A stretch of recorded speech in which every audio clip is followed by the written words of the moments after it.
Welcome back to Revealing the Truth. I'm your host, the Reverend Rabbi Eric Walker, and we cover the headlines, the heartlines, and biblical truth. We are delighted today to introduce you to our first guest who has tackled a personal pet peeve of mine. And I'll ask you, how many times have you heard crude language used? How often have you found yourself using language that may be labeled by your parents as ugly words?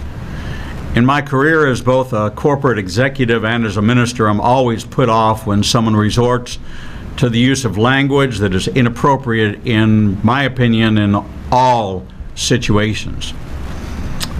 Is there anything you can do about controlling this epidemic of foul language? Well, according to our next guest, Jim O'Connor, founder of the Cuss Control Academy, there is a cure for the curse of cursing. So please welcome to Revealing the Truth, Jim O'Connor, author of Cuss Control, the complete book on how to curb your cursing. Welcome aboard, Jim. Glad to have you here with us on Revealing the Truth. It's a pleasure to meet you. Pleasure to be here. You know, I'm looking at your book, and I recently had a conversation with a friend of mine who is an executive with a medical device company.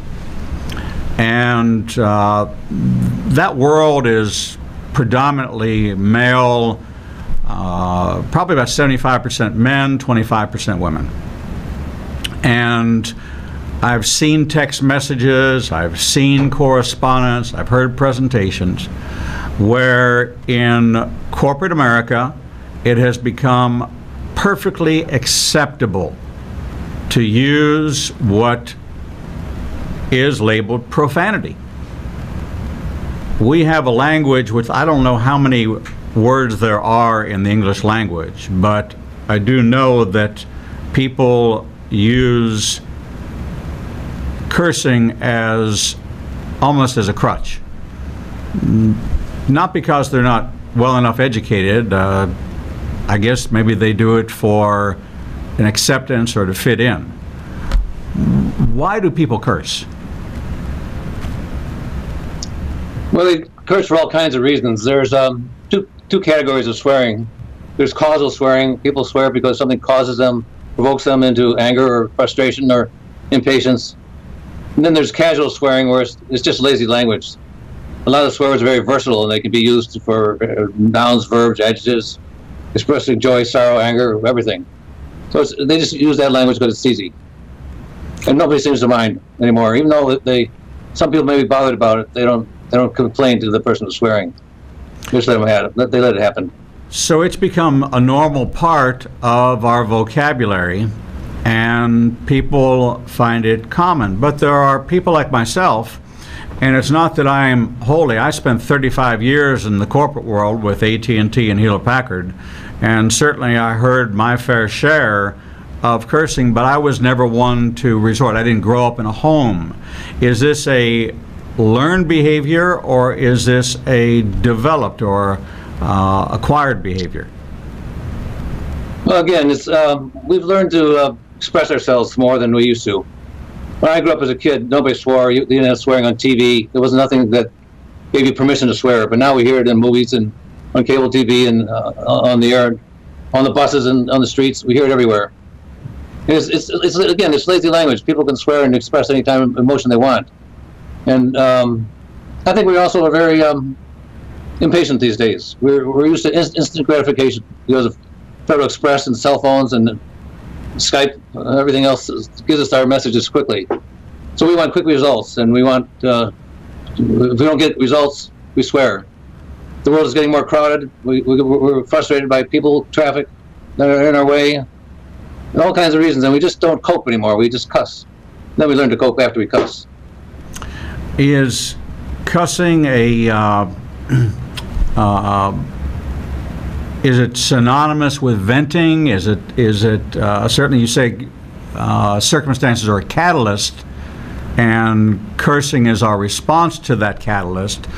But I still find that people who are not either under pressure or frustrated still incorporate it into everyday conversations.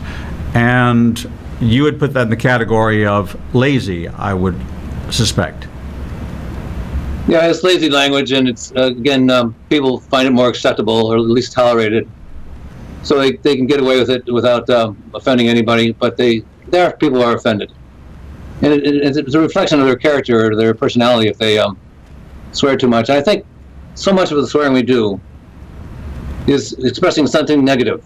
We're complaining, we're criticizing, we're name calling, we're not coping, we're not being patient. Those are all things that we used to do back when we didn't swear in the 50s and the 60s. Right.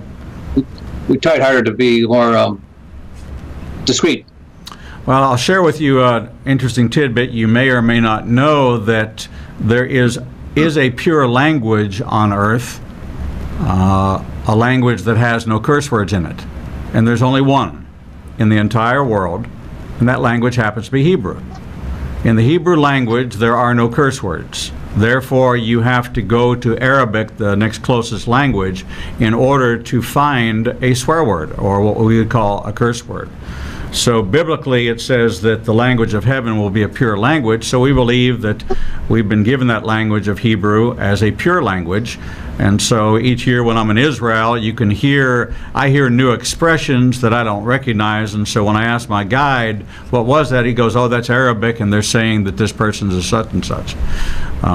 So it's quite interesting that we in America have developed a parallel vocabulary that seems to be endless. We've even taken things with that did not have a prior meaning and have translated it and transformed it into now being a curse word. Yeah, it's true. There's you mentioned the Hebrew doesn't swear, and I think there's some Chinese part of Chinese language that doesn't swear either. And you mentioned Arabic. We have 900,000 words in the English language. A lot of our language is borrowed from other languages. We use French words, we use Spanish words. That's part of our English language. But there's 900,000 words in the English language, and we about 40 of them are swear words, classified as swear words. So it just shows you there's quite a selection of words to choose from instead of swear words. But I think it's just plain changed. It's changed with our liberalization, our freedom of speech, our freedom to do what we want to do, say what we want to say. So you say there's only 40 swear words? Well, that's about how many I can count. 40, yeah. Doesn't sound like very many. Interesting. There's variations of some of them, but the F word is just one of the 40. Right. Well, what can people do about it, Jim? You have devoted cuss control, and if you are watching or listening to our program and want to go to our website, this book, Cuss Control, the complete book on how to curb your cursing, is found on our books and media page. And you can click on that and it'll take you right to Amazon, and you will be able to purchase that book online. You've written an extensive handbook. You know, it's certainly a novel length, but it is truly a guide to how to curb your cursing. What are some of the 12 steps in your program that you can share with our audience? Well, I have 10 tips for taming your tongue, and they're on my website, cusscontrol.com. And the first one is recognize that it does damage. That it offends some people. It makes people judge your character. It's a decline in civility. It's just plain bad manners. So you have to have that attitude that you want to change. And then start by eliminating that casual swearing. When it's provoked by an emotion, it's harder to control your swearing. But if you're just being funny or lazy, just throw out a swear word.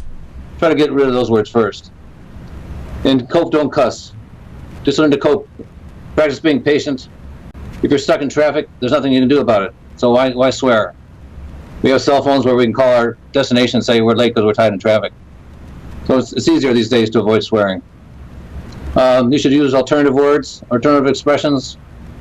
For example, instead of saying that's a bunch of BS, say that's a lie, that's not true, that's a fabrication, that's an embellishment, that's rubbish, that's hogwash. There's lots of different words we can use. And some of those words are funny.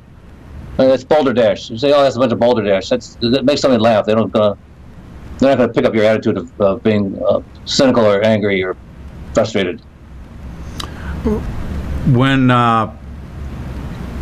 we take inventory of ourselves and we find out that we are using curse words, have we convinced ourselves that it's perfectly acceptable? Have we lulled ourselves into the sense of security that whether or not you are a professional or you are a blue-collar worker, whether or not you are a Christian or of any other faith, have we just made it acceptable practice and there's not a compelling reason not to swear? Well, it's interesting because, again, we've just gotten more relaxed about everything. Casual swearing, casual sex even, casual everything. We just want to be free. And I think that we swear because it's easy to do, and nobody seems to really to be very offended, and it makes us vent our anger, our frustration. Although it sometimes makes you more angry and more frustrated. But I think it's just a matter of it's negative. Everything most of the time we swear we're being negative. So we have to have a positive attitude about everything. So it's certainly a symptom of it's an expression of a negative attitude or a negative response to a circumstance. Earlier I was talking about the life of Joseph, and that throughout the course of his life, he was persecuted, thrown into situations, falsely accused, but yet God had given him a dream, and as he lived out his life toward the accomplishment of that dream, he actually did not resort to cursing God or to turning his back on God. As a matter of fact, he gave God credit for all of his circumstances, knowing that what others meant for evil, God would work for good. So his victory was in his response, and what you're saying is that resorting to cursing is more surrendering and acknowledging your circumstances being negative, as opposed to speaking life or encouraging words or taking a positive approach to overcoming the obstacle. Yeah, absolutely. It's something we need to make an effort to do, because we're only making ourselves miserable by allowing ourselves to complain, swear, and affect the way we are perceived by other people. I think too that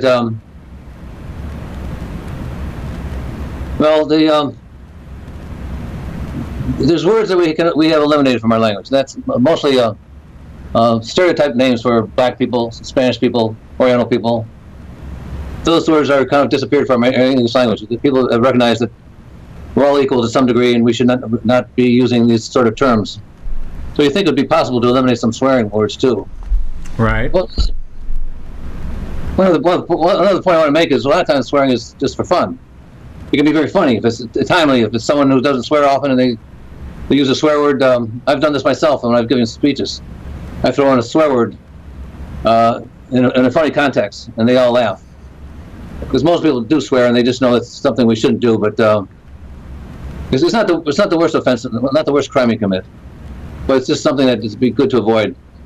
You see a lot of people, religious people, don't swear. I've had a lot of people tell me they use every swear word in the book, but they never take the Lord's name in vain. That's because there's a commandment that says you shall not take the Lord's name in vain. There's no commandment that says you can't use other swear words. Well, actually, the scripture does say that let no unwholesome talk come from your mouth. It's in the New Testament, and it's something I covered earlier in the opening portion of the program.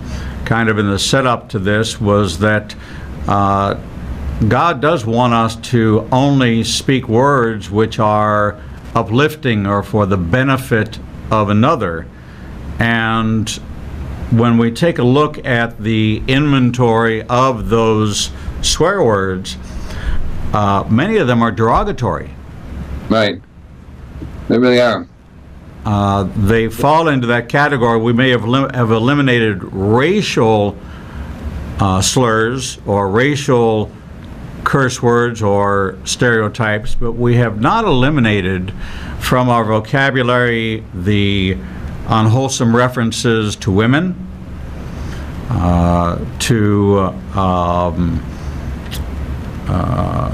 I can't really think of other groups, but specifically I can think of women. I know that when I got saved, my mouth got saved, and so I would rather draw on the other 900,000 or the 899,960 non-swear words, which I would draw upon. Now, you've appeared on Oprah's show and on shows all over, and conducted many seminars. How do people respond to, first of all, being making them aware that they swear? How do they initially respond to that? Well, it's very interesting because everyone knows that they shouldn't swear, but they do because it's a minimal crime or sin. But I've spoken to high school kids, and the high school kids are always told what not to do. And I put a lot of humor in my presentations because they won't pay attention to you unless you're funny. Right.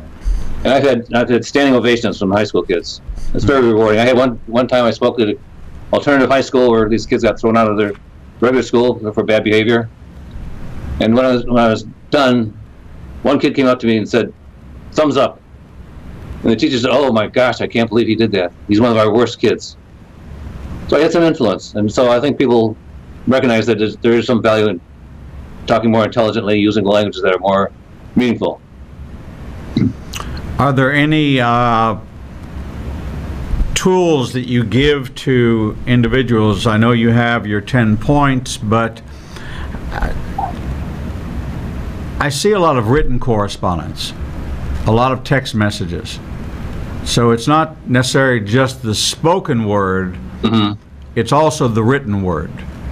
And it may even be more prevalent now with text messaging and emails and Snapchat and conversations that disappear, that seem to be permeated with profanity. Is the speed of information or access to information, is that increasing the spread of using that kind of language? I think so. I think when social media became popular, I think you were advised not to swear online or in your emails, but people also abbreviate, they misspell words, they just don't care about their language and what they email. It's really quite a shame because we're losing a lot of professionalism and character and just good, clear communications. Would this fall into the area of we've become a society that is less self-aware? Maybe so, maybe not. Maybe just the opposite. I think the swear words are becoming so common now. I think that they've lost their power, for one thing. You used to not expect certain people to say a swear word, but then they say it and they shock you. The shock effect is just about gone because it's just too common now. I see this only getting worse. I wrote my book 15 years ago. And I hear more swearing on TV, on movies, on the streets, at the workplace. It's really become very, very standard, and I think it's a shame. But I think a lot of people are just getting used to it. Well, I remember the George Carlin skit where he talked about 10 words that you could never use on television, and of course he used them all on television, and that was quite revolutionary and shocking. Yeah. The days of Dick Gregory and Richard Pryor and comedians are prone to using profanity as a shock factor to stimulate a laugh. So we've normalized behavior, but what would motivate someone to stop? What, in your opinion, as you've written this book, you've created the Academy, you have been exposed to so many different people, what what is it that would motivate people to want to stop cursing? How do you reflect back to a person that uses that kind of language that it is offensive to you, or not that? And I don't want to fall into this category of everything offends everybody, because that's that world of political correctness. But this is a particular area of language which either reflects poor character, it reflects a lack of education, a lack of self-awareness, or a lack of sensitivity to an audience. How do you convey to someone to try to encourage them? An alcoholic, you can do an intervention. A drug addict, you can do an intervention. What do you do with the person that feels perfectly comfortable at the family table, at the family outing, at the company outing, in a text message to a fellow employee or a subordinate that uses it? How do you approach such a person and make them aware of it? Well, something very interesting happened when I was writing that book. I decided to interview people who don't swear, who never swear. And there's a whole chapter about the people who don't swear. I said, why don't you swear? And they all said, well, I just don't like to do that. It's just not right for me. But I said, what about when other people swear? And also every one of them said, well, that's their choice. That doesn't bother me. Which showed they had great tolerance. And the more I talked to them, I realized they had something in common. They were all nice people. They're all patient people. They said when they really get mad, they just count to 10 or walk away from the situation or ask themselves if it's worth getting upset over. So I tell people, I say, who do you know? Who do you know in your life who never swears? And be like them. And what kind of person are they? Are they likable people? And they are. They tend to be very likable people, at least in my experience. So if you want to be liked by people, just be more intelligent in your language, more polite, and more control of your emotions. It's not easy to do. The 10th tip for taming your tongue is practice. You have to practice not swearing, because it's just a bad habit, a really bad habit. And with an alcoholic or someone who's trying to stop smoking, it's a physical thing. With swearing, it just comes right out of your mouth. You can't not buy it. You can't wear it. You can't throw it off. You can't get rid of it because it just pops out of your mouth. So it's very hard to do if it's a bad habit of yours. Well, Scripture actually addresses this, and it says, out of the abundance of the heart, the mouth speaks. And so if it's inside of you, it's going to come out. If there is a predisposition to anger or to malice or to prejudice or to using it as an expression of anger, it is the go-to first choice. It's easy to be unintentional, but what you're saying is you have to be intentional in this regard. Right. There's a new program that we didn't have 20 years ago, and that's anger management. Anger management. If you're not angry, you're not going to swear, or you'll swear less. So it's a matter of just working on it. And I think when you say Scripture says don't swear, it's not good to use bad language. A lot of people don't read the Bible, but they all know the 10 Commandments. That's why I don't take the Lord's name in vain. But they break a lot of the commandments. Actually, there's a lot of people that just don't have any concern about those things. They just want to be free to do whatever they want to do, say whatever they want to say. But I think they need to recognize, find somebody in your life who doesn't swear. I talked to several people who I thought swore, and they said, I never swear. I said, really? And I said, yeah, did you hear me swear? I said, well, I never really noticed before.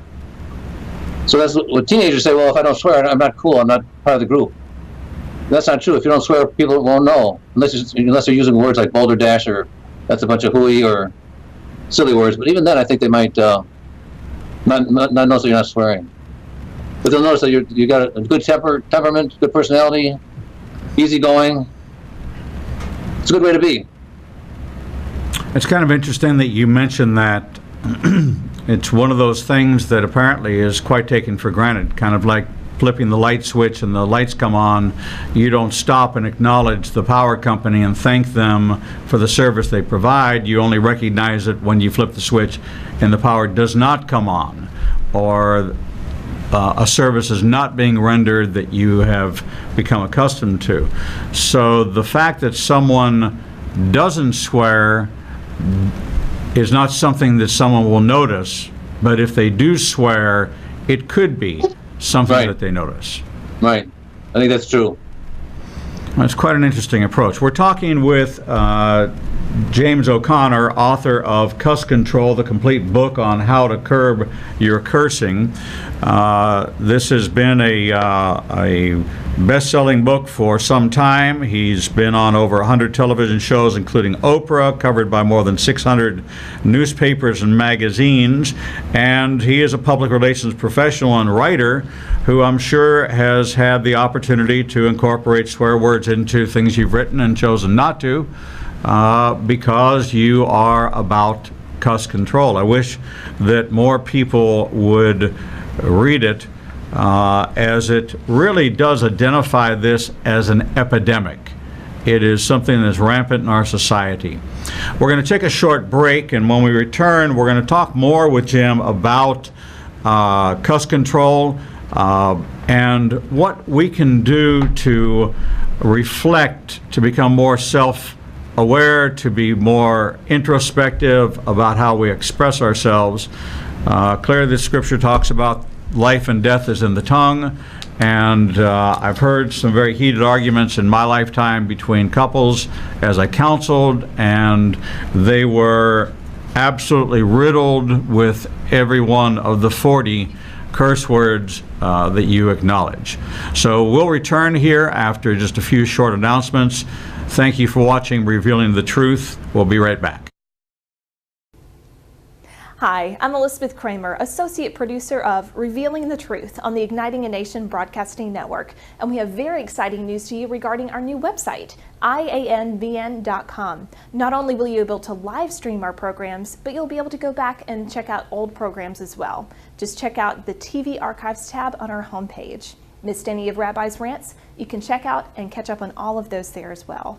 So many of you have been asking about our past teachings, such as the Torah teachings, the Jewish roots and history classes, as well as the prophecy and the news clips. Well, you can go back and research all of those there on the website as well. So check out ianbn.com for more. In addition, we'll have a newsletter regarding any of our special guests that we have here in the studio, as well as more materials. Check it out and you won't regret it. If you'd like to join our conversation further here at the Igniting a Nation Broadcasting Network, check us out and use hashtag Igniting a Nation, as well as Revealing the Truth on Facebook, Twitter, and YouTube. This is the Reverend Rabbi Eric Walker, Executive Director of Igniting a Nation and host of Revealing the Truth, right here on the Igniting a Nation Broadcasting Network, inviting you to join me every Monday, Tuesday, and Thursday for our prophecy and the news classes. Each week I take the headlines from around the world that have a biblical connection and present them in a way that brings the news and the Bible to life. There are over 2,500 prophecies in the Bible, and there are so few classes available to see how they connect with world events. We cover everything from Islamic terrorism to the changing relationships between Russia, Turkey, Iran, Syria, and Israel. Prophecy is unfolding before our very eyes, and to many, it is complicated and hard to understand. In just 1 hour each week, you'll be given the tools and the biblical connection to world events. With so much going on and so few reliable sources of news, I encourage you to join me every Monday night at 7 o'clock p.m. at St. Mark United Methodist Church in Northport, every Tuesday night at 7 p.m. at Beechwood Baptist Church in Mount Olive, and every Thursday night at 7 p.m. at Mountain Chapel United Methodist Church in Vestavia. If you want to make sense out of what's happened in the world around you, this is the class for you. All are welcome. Times and location addresses can be found on our website at ianbn.com. I hope to see you there. Shalom.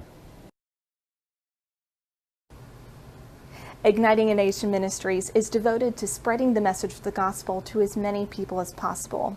And like many ministries, we need funding to keep going.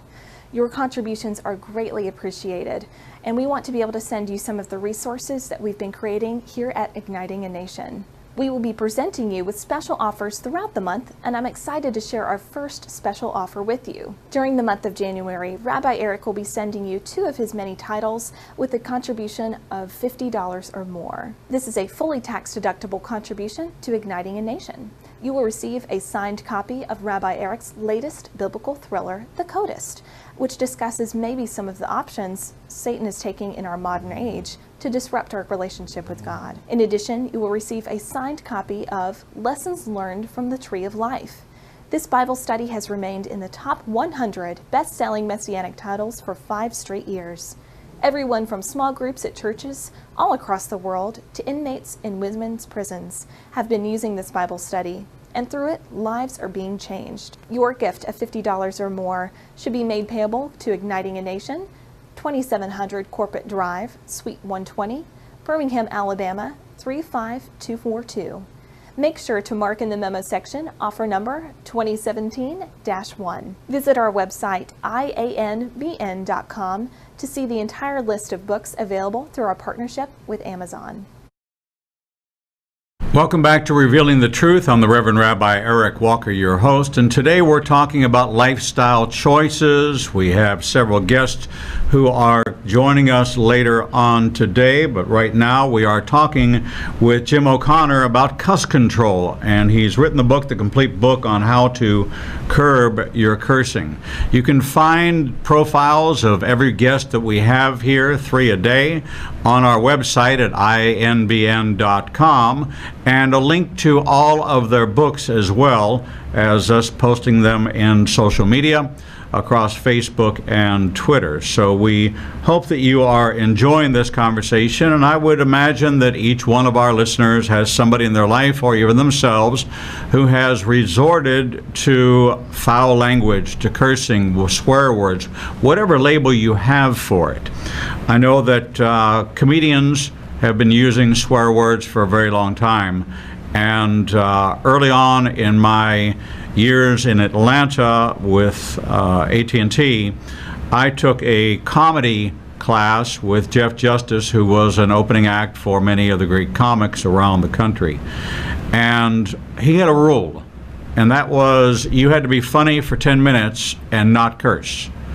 You had to find a way through innuendo or through the painting of a picture that could imply something that one word would express, but it might take you 3 sentences in order to describe for the audience. And your final performance was at the Punchline in Atlanta before a live audience. And so I was not a person that was prone to using foul language. I didn't hear it in the home. I didn't use it in the schoolyard. It wasn't a part of my vocabulary. I was a reader, so I had a command of the English language and was able to express myself quite well without going outside of the ordinary accepted terminology.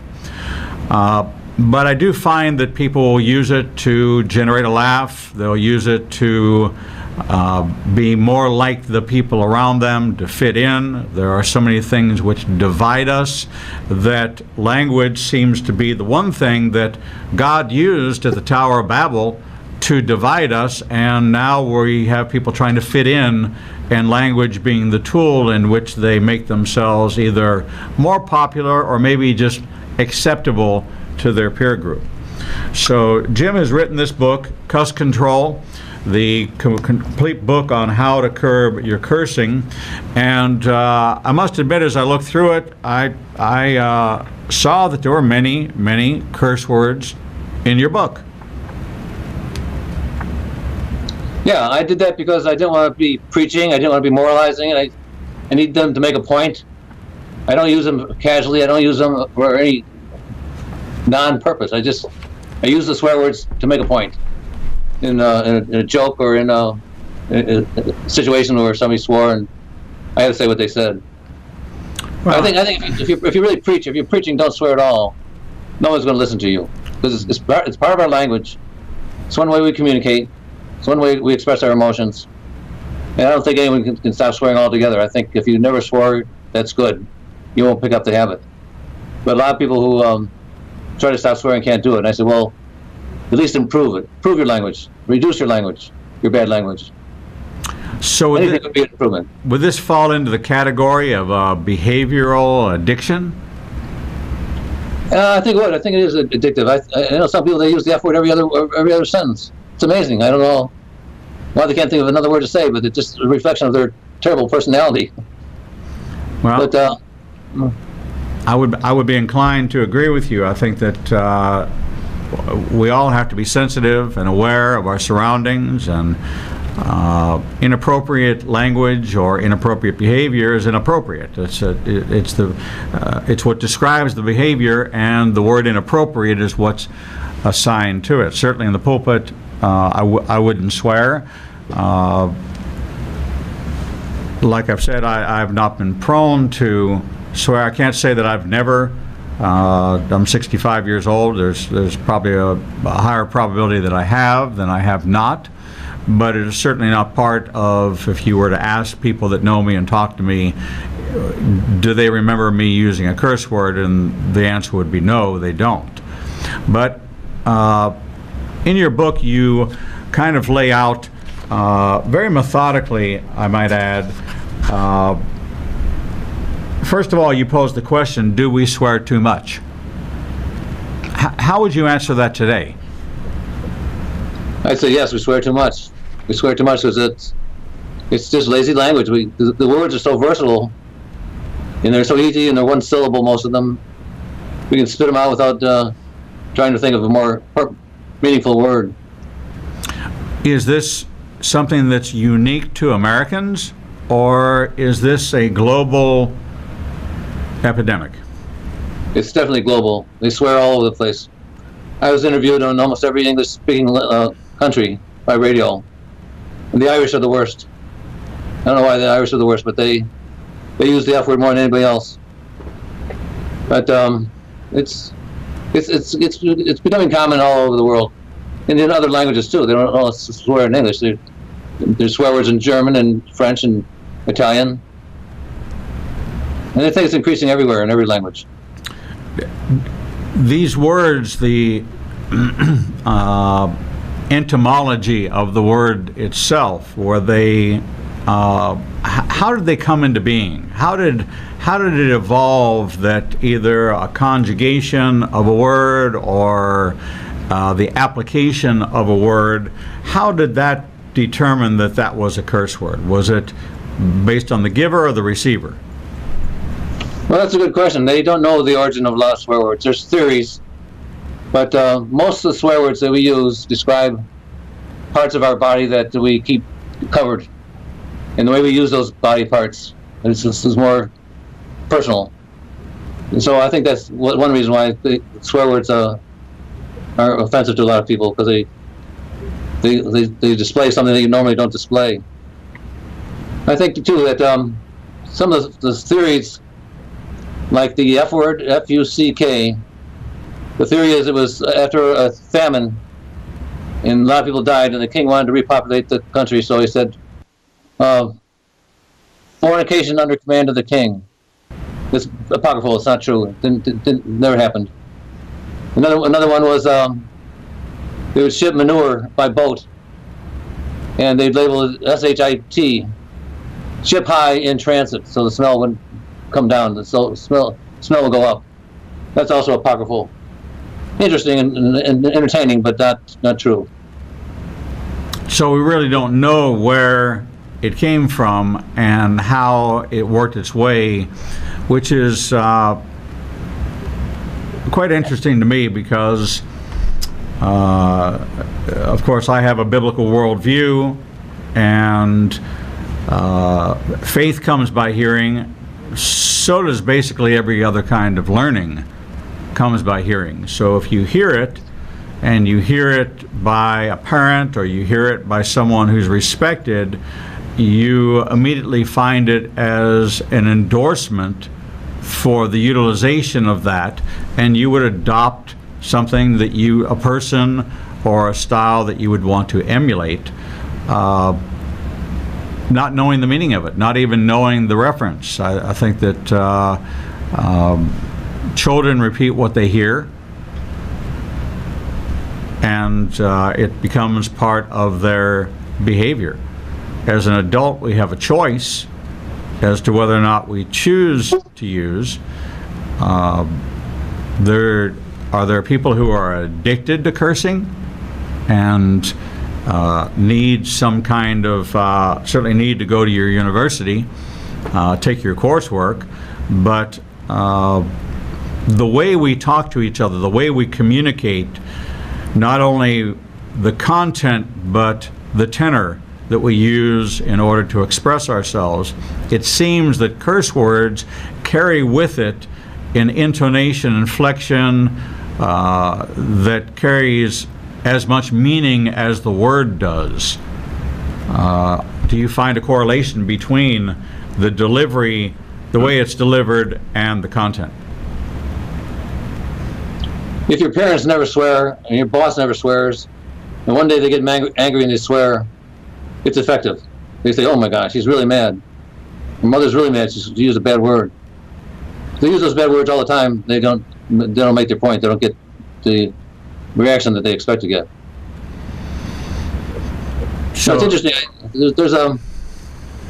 There's a story about two brothers who came down for breakfast, and the mother said to the older brother, "What would you like for breakfast, dear?" And the little boy was tired and crabby and just not quite awake. He said, "Oh, I don't know. I guess I'll have some of those effing Cheerios." Well, the mother's outraged. They use that slang. She slaps him and sends him up to his room. She says, get ready for school.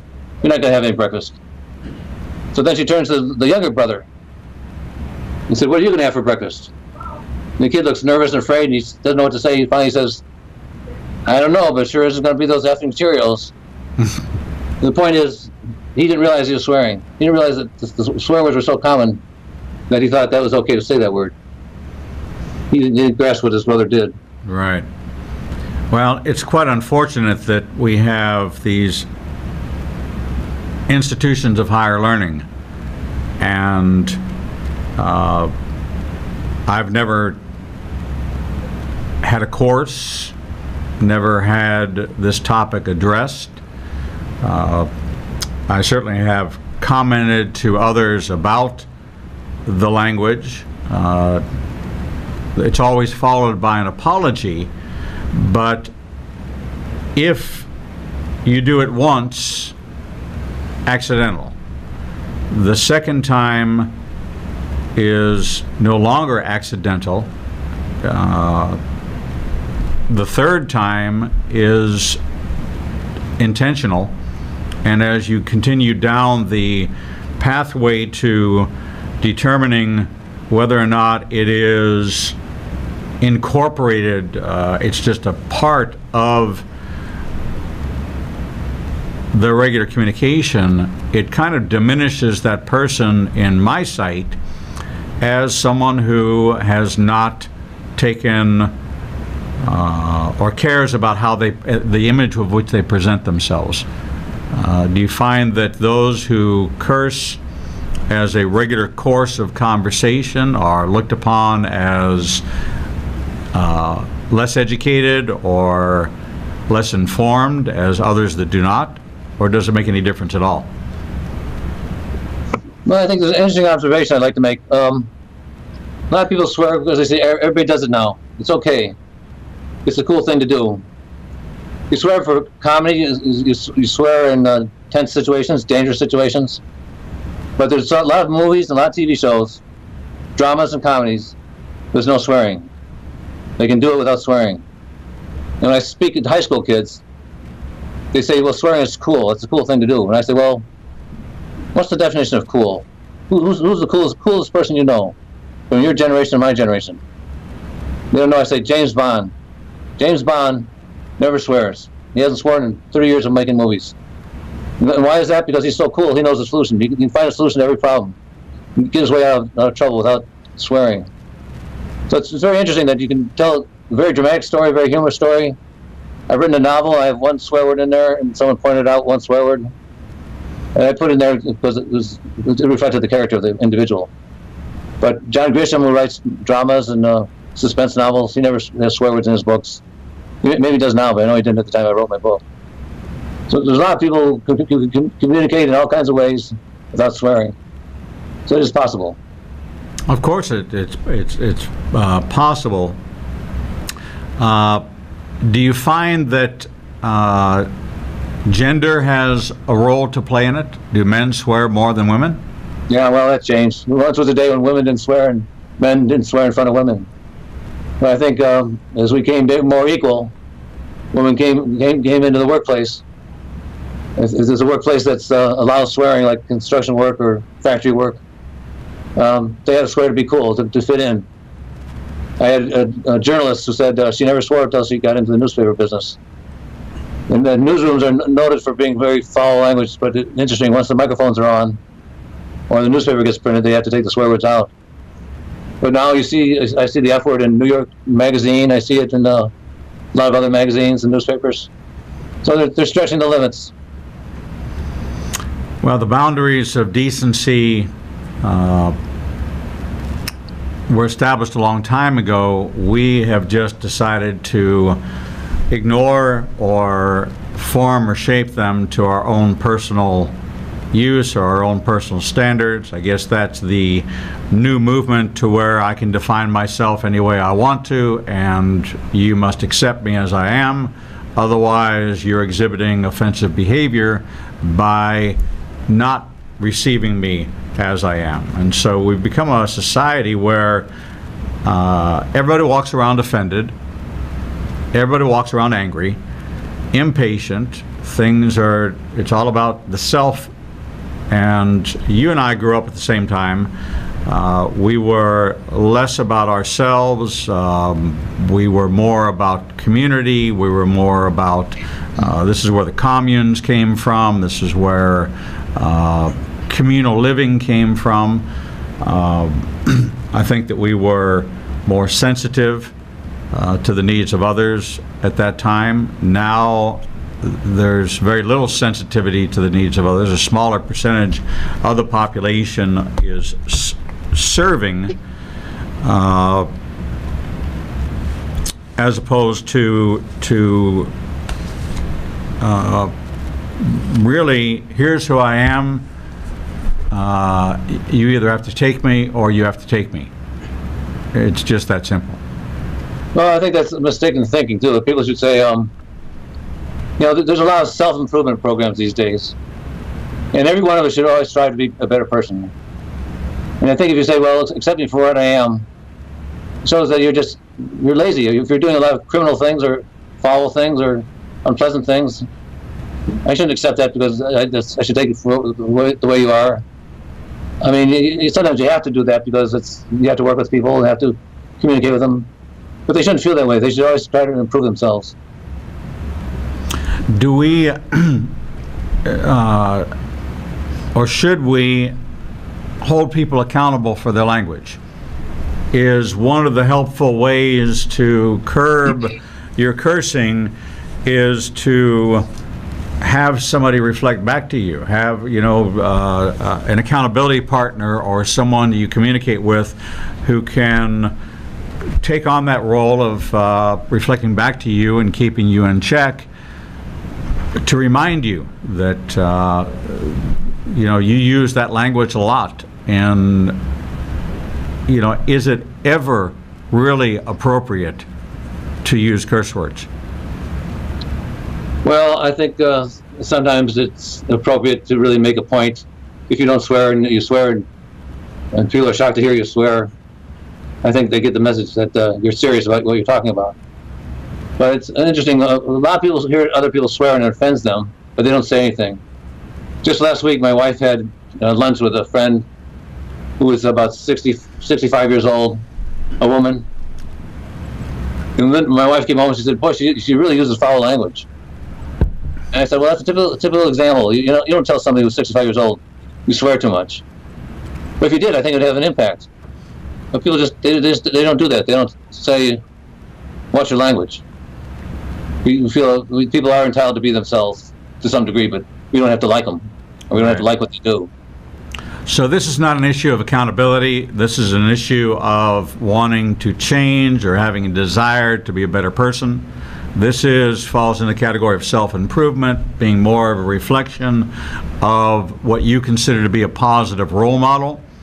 in the case of your example of 007 James Bond, who never swears, if that's somebody that you respect and you admire and you hold out as a role model, then you should emulate all that behavior, not just some. Not to pick and choose emulation, but to identify with someone that you respect and look at how they behave and how they conduct themselves in similar situations and begin to emulate that kind of behavior. If there's someone who you respect and they swear, then I guess that's an endorsement for cursing.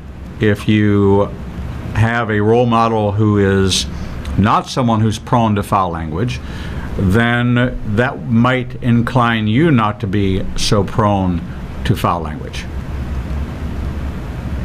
You know, I have another story that interesting that happened. I was being interviewed by a radio station in St. Louis, and they had people calling in. This man called in. He said, I was out to dinner with my family at a family restaurant. In the middle of the restaurant was this great big gruff guy with his family, swearing, using not swear words every time he spoke. So someone went up and complained to the manager.